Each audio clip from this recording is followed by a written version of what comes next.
I had heard many stories about the vast American prairies, but I never imagined I would one day become part of one myself.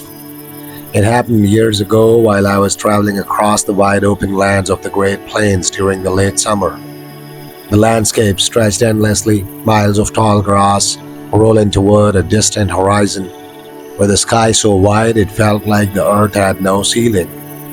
That afternoon, something about the air felt strange. Locals often say that when the plains suddenly grow quiet, a storm is usually on its way. I had stopped near a small farmhouse where an elderly local man lived. He was the kind of person who seemed to know every story the plains had to offer. As evening approached, we sat on the porch watching the sky. Dark clouds were slowly gathering in the west. "It looks like a big storm tonight," I said.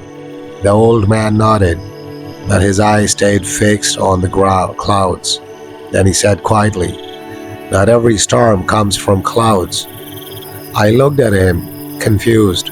He seemed to be staring at something above the storm itself. Then he spoke a name, Thunderbird. At the exact moment, lightning flashed across the distant sky, but strangely, there was no thunder yet.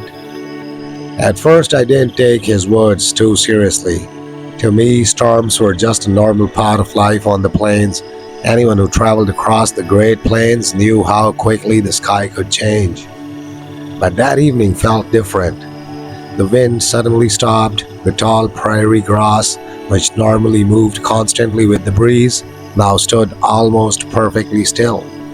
It felt as if the entire land was waiting for something.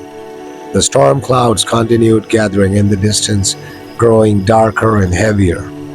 A flash of lightning streaked across the sky, but strangely, there was no thunder afterward. I looked up and said, "That's odd." The lightning flashed, but there was no sound. The old man replied quietly, "Sometimes the thunder comes later." His eyes were still fixed on the clouds. Then suddenly he pointed toward a specific part of the sky.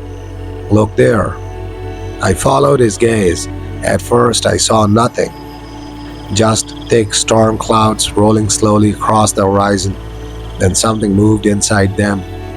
It was subtle at first, a massive shadow passing through the clouds. I blinked, thinking it might have been my imagination. But a second later, a powerful flash of lightning illuminated the sky. For a brief moment, I saw it clearly. Wings, enormous wings, so large that they seemed to stretch across an entire section of the storm cloud. My heart started pounding. I turned toward the old man. He slowly nodded as if this was something he had seen before. Then he said quietly, "Now you understand why I wasn't talking about a storm." At that moment, a tremendous roar of thunder rolled across the sky, but it didn't sound like ordinary thunder. It sounded more like the sky itself had been struck by the beating wings of something enormous. After that thunderous roar, the sky seemed to come alive. The wind suddenly returned, sweeping across the plains and sending the tall grass rippling like waves. The storm clouds above began shifting faster, twisting and rolling across the horizon. I stepped closer to the edge of the porch and looked up. Then lightning flashed again. This time it was brighter, and in that brief burst of light, I saw it clearly. It was a bird, but unlike any bird I had ever seen. Its wings were enormous. When it moved through the clouds, it looked as if part of the sky itself had shifted.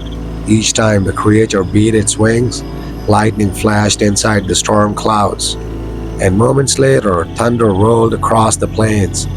I stood there frozen, staring at the sky. The old man beside me remained calm. Finally, he spoke. "Tribes have told stories about it for centuries." I asked quietly, "What is it?" He kept watching the sky as he answered, "It's the guardian of the sky." The enormous shadow rose higher above the storm clouds, then slowly moved westward until it disappeared into the dark horizon. Only a few minutes later, the real storm finally arrived.